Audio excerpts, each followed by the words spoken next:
नमस्कार मित्रांनो. आज आपण मराठी अक्षर भारती संतवाणी 2 योगी सर्व काळ सुखदाता ही संतवाणीमधील आ ही संत एकनाथांची कविता म्हणजेच अभंग अभ्यासणार आहोत. संत एकनाथांचा परिचय प्रथम आपण करून घेऊया.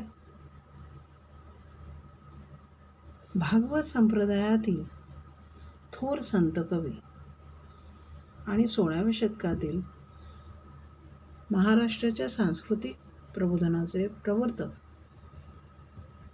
ज्यांनी महाराष्ट्राच्या सांस्कृतिक जो इतिहास आहे यामध्ये प्रबोधनाचे कार्य केले आणि ज्यांच्या अनेक अभंग, आख्यायिका, गवळणी प्रसिद्ध आहेत, असे हे संत कवी, ज्यांना सामान्य जनांच्या उद्धाराची तळमळ होती, यांचा हा अभंग आज आपण अभ्यासणार आहोत. प्रस्तुत अभंगात योगी पुरुष आणि पाण्याची तुलना संत एकनाथांनी केलेली असून, योगी पुरुष हा पाण्यापेक्षा कसा श्रेष्ठ आहे हे विविध दृष्टांतातून एकनाथ यांनी स्पष्ट केले आहे. यात योगी पुरुष म्हणजेच साधू पुरुष, संत, सज्जन, जो बोलण्यात अतिशय मृदू आणि वागण्यात अतिशय सज्जन असतो,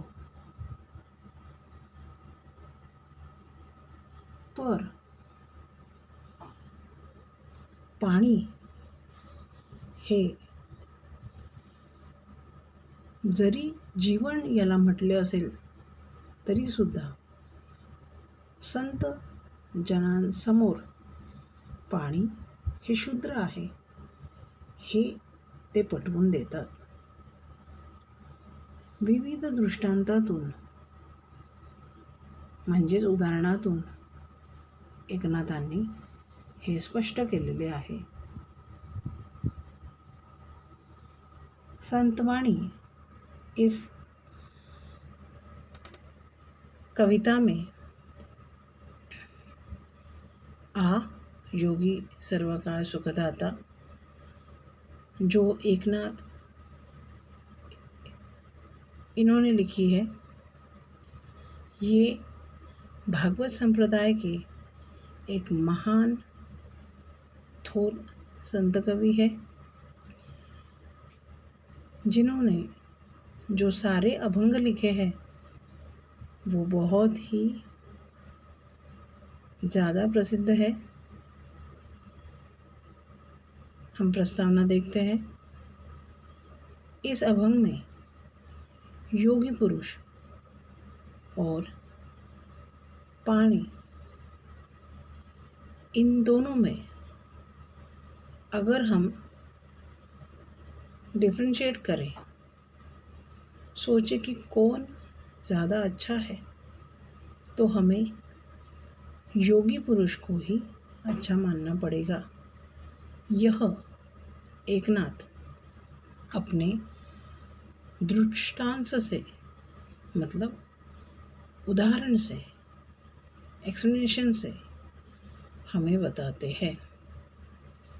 हम अभंग की शुरुआत करते हैं. जेवी चंद्र किरण चकोरासी, जेवी चंद्र किरण चकोरासी, पांखोवा जेवी पिलियासी,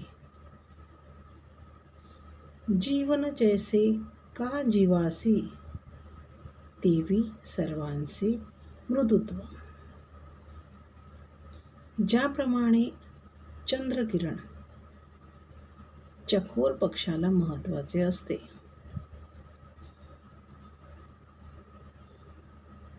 असे म्हटले जाते की चकोर हा पक्षी हा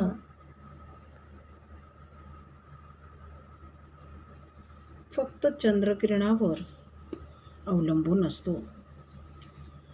तो चंद्रकिरणावरच जगतो. चंद्रकिरण नसेल तर त्याचे जीवन हे त्यास जगता येणार नाही. ज्याप्रमाणे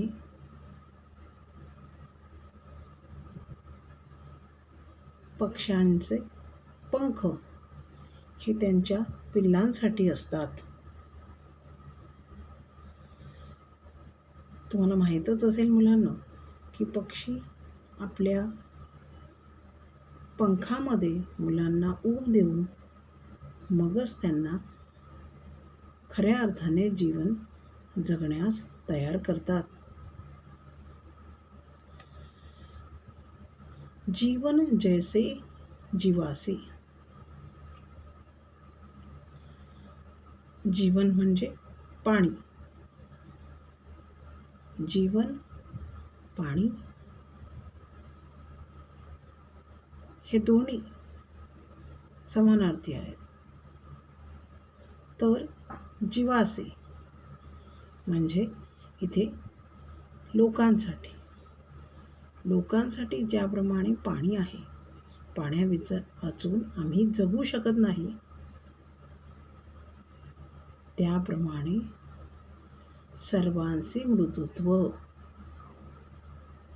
इथे मृदुत्व म्हणजेच कोमल. आणि इथे सगळ्यांसाठी योगी पुरुष हा या सगळ्यांप्रमाणे जीवनात महत्त्वाचा असतो. म्हणजे ज्याप्रमाणे चंद्रकिरण चकोरासाठी महत्त्वाचे आहे, पिलांसाठी पंखाची ऊब महत्त्वाची आहे, पाणी लोकांसाठी महत्त्वाचे आहे, त्याप्रमाणे योगी लोकांचे मृदुत्व हे समाजासाठी अत्यंत महत्त्वाचे आहे. संत कसे असतात तर ते मृदू बोलतात, सत्याने वागतात आणि समाजाला सतत खूप चांगल्या पद्धतीने प्रबोधन करत असतात.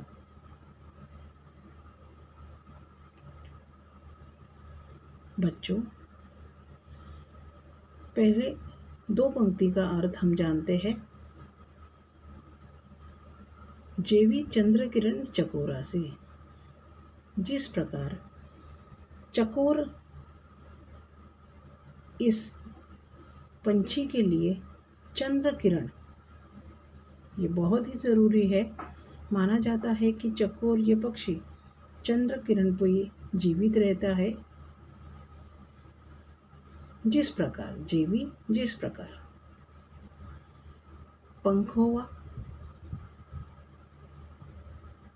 पंछी के पंख, पिलियासी छोटे जो बच्चे हैं, तो उनके जो छोटे बच्चे हैं उनके लिए पंख और उनकी जो एक प्रकार से जब जीने के लिए उनको जो ज़रूरी होता है, उसी प्रकार जीवन यानी यहाँ पानी, ये सब लोगों के लिए, जीवासी लोकांसाठी तो जीने के लिए ये ज़रूरी है, उसी प्रकार हम सब के लिए एक कोमलता भरा संत भी ज़रूरी है. पुढे एकनाथ महाराज म्हणतात की जळ वरी वरी क्षाळीमळ, योग या सबाह्य करी निर्मळ, उदक सुखी करी एक वेळ, योगी सर्व काळ सुखदाता. जळ, जळ मतलब पानी.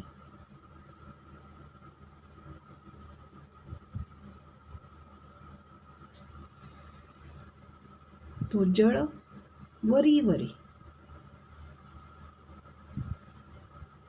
वरून फक्त बाहेरून. क्षाळी मळ, जी पण मळ असते अंगावरची ते काढून टाकतं पाणी. योगिया, एक योगी जो आहे, संत जो आहे, सज्जन जो आहे, तो सबाह्य आतून आणि बाहेरून. करी निर्मळ, निर्मळ स्वच्छ.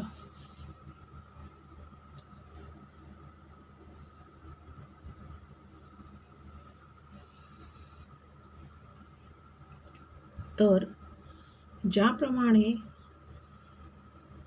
जळ म्हणजेच पाणी आपल्या अंगावरील मळ वरून काढून टाकतं.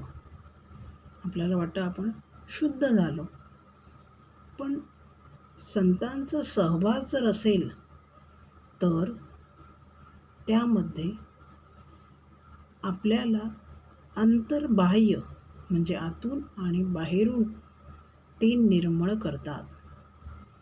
जर आपण सबाह्य निर्मळ असेल तर मनाला लागलेलं जे पण आपले विचार आहेत तेही जर निघून जातील वाईट, आणि आपण बाहेरून पण स्वच्छ होऊ. आज समाजाला अशाच माणसांची गरज आहे. उदक सुखी करी एक वेळ, योगी सर्व काळ सुखदाता. उदक पाणी, सुखी करी एक वेळ. तहान लागली, तुम्ही पाणी प्यायलात, तहान एक वेळ मिटून जाते. पुन्हा थोड्या वेळाने तहान लागते, पुन्हा पाण्याची गरज भासते. पण तुम्ही योगाच्या सानिध्यात राहिलात, योगाच्या जवळ राहिलात, योगाच्या नुसार आचरण केले, संतांच्या जवळ राहिलात तर तुम्ही सर्व काळ सुखदाता होतात. म्हणजेच नेहमीच, नेहमीसाठी.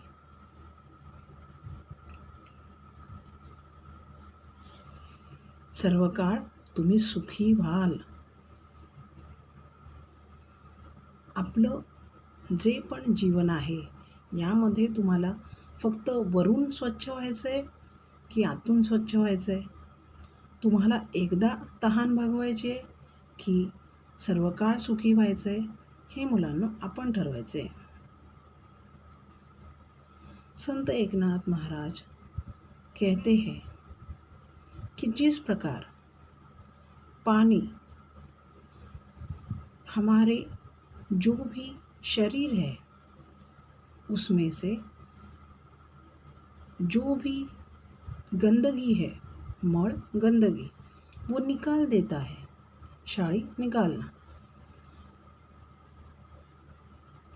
पर योगी जो है वो हमारे मन को अंदर और बाहर से बहुत ही पवित्र बनाता है. पानी एक ही वक्त आपकी प्यास बुझाता है.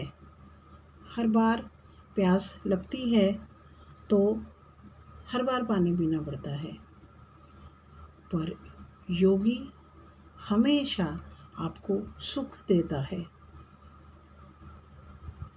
तो हमें जीवन में ये तय करना पड़ेगा कि संत संग लेके हम अपने तन मन से पवित्र रहे और हमेशा सुखी रहे, या फिर हमें बार बार पानी की तरह अपनी जो भी प्यास है वो बुझानी है, और हमें सिर्फ ऊपरी स्वच्छता या सफाई करनी है। पुढे संत एकनाथ म्हणतात की उदकाचे सुख ते किती, सेवेची क्षणे तृषिते होती, योगिया दे स्वानंद तृप्ती, सुखासी विकृती पय नाही. महाराजांनी पाण्याचं पुन्हा एकदा उदाहरण दिलेलं आहे. उदक म्हणजेच पाणी, याचे सुख किती, किती वेळ हे सुख टिकते. तर सेवेची लगेच त्या क्षणी आपल्याला तृषिते म्हणजे तहान आपली भागवली जाते.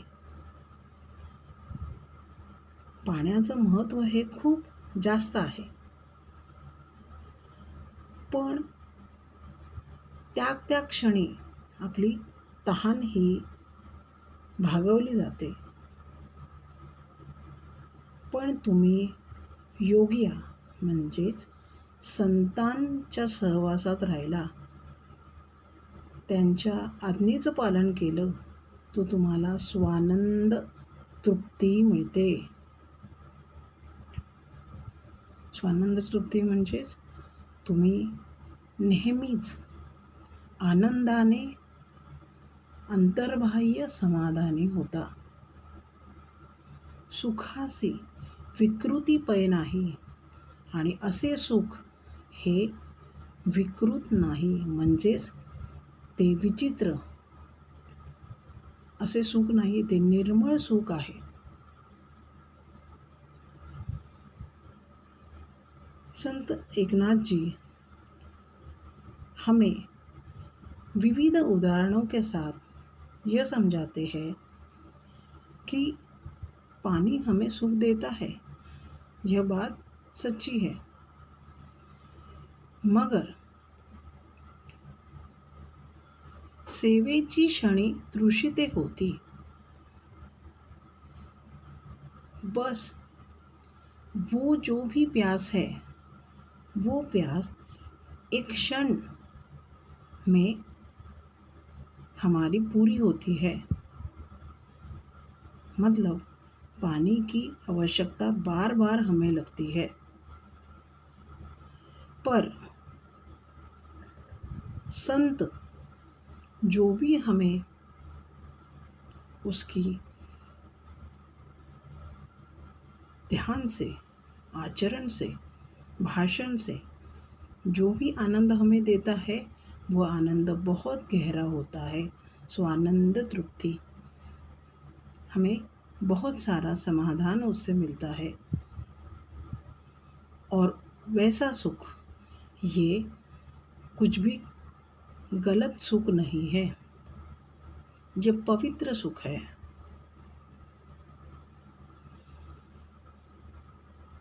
पुढे एकनाथजी म्हणतात की उदकाची जे मधुरता, ते रसनेची तत्वता,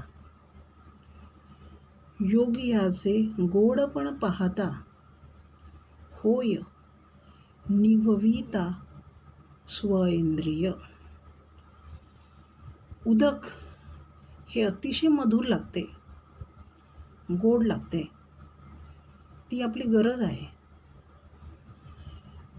आणि हे मधुर लागणारे उदक जे आहे, हे रसना म्हणजेच जी आपली जीभ आहे, यासाठी आपल्याला खूप जास्त चव आणि सुख देते. पण हा त्याचा गुण आहे, हा गुणधर्म आहे त्याचा. जर तुम्ही याचं जे पण पाण्याचं जर तुम्ही विचार करून बघितला तर संत याचं जे गोडपण आहे, संतांचं ऐकून आचरण करून जे गोडपण तुम्हाला येतं ते तुम्हाला संपूर्ण इंद्रियांना आनंद देतं. म्हणजे संत एकनाथांना असे म्हणायचे आहे की जीभ आणि घसा हे तृप्त होण्यासाठी उदक म्हणजेच पाणी अवश्य आहेच, पण योगियाचे संग का महत्त्वाचा आहे, त्याचे गोडपण का चांगले आहे, कारण ते संपूर्ण जे तहान आहे ती सर्व इंद्रियांची मिटते. तुमचे सगळे इंद्रिय त्याच्याने तृप्त होतात. संत एकनाथ जी का मानना है कि उदक अर्थात जीवन पानी यह काफ़ी मधुर होता है, लेकिन वो सिर्फ उसके गुण को निभाता है, क्योंकि उससे रसना मतलब अपनी जो जिह्वा है उसे ही बस तृप्ति मिलती है. जो संत है उसका जो मीठापन है या फिर उसमें जो गुण है वो सारे इंद्रियों को, जो पंचेंद्रिय है उन पंचेंद्रियों को अपनी क्षुधा को, उसके जो भी उनकी उन्हें ज़रूरत है वो सारी मिटा देता है.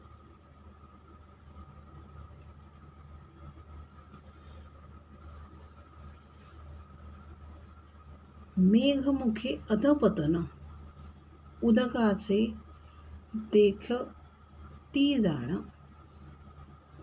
अधपाते निवती जन अन्नदाता सकळांचे. मेघमुखे जे पण आकाशात मेघ आहे त्यांचे अधपतन होते. म्हणजे काय होते तर ते फुटून जातात, त्यातून पाणी बाहेर पडते आणि आपल्याला काय मिळते, उदक मिळते आपल्याला. म्हणजे मेघांच्या अधपतनामुळे आपल्याला खरोखरच आपण बघतो की आपल्याला याची जाणीव आहे की आपण फार त्यातून उपयोग घेऊ शकतो. अशा प्रकारे अधपात निवती जन, लोकांची तहान आहे तीही भागते आणि लोकांना अन्न मिळते सगळ्यांसाठी. तुम्हाला माहितीच असेल, जर ढगातून पाऊस कोसळला तरच आपल्याकडे पाणी मिळते आणि हे पाणी आपली तहान भागवते आणि अन्नाची इच्छा पण आपली पूर्ण करते सगळ्यांसाठी, सकळांसाठी.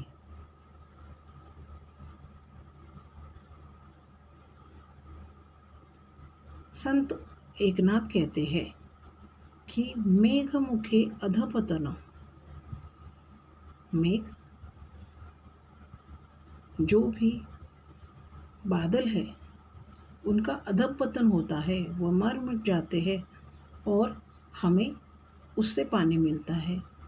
वो पानी क्या करता है, तो वो पानी हमारे लोगों की प्यास बुझाता है और हमें अनाज भी दिखलाता है. अनाज हम सबको वो देता है. हमारे किसान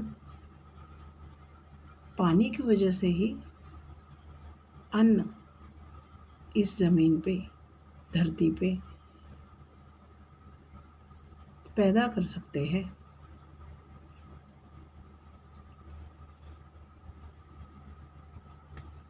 लास्ट जी शेवटची पंक्ती आहे याच्यामध्ये संत एकनाथ म्हणतात की तैसे योगियासी खालू ते येणे, जे इहलोके जन्म पावणे, जन निववी श्रवण कीर्तने, निज ज्ञाने उद्धारे.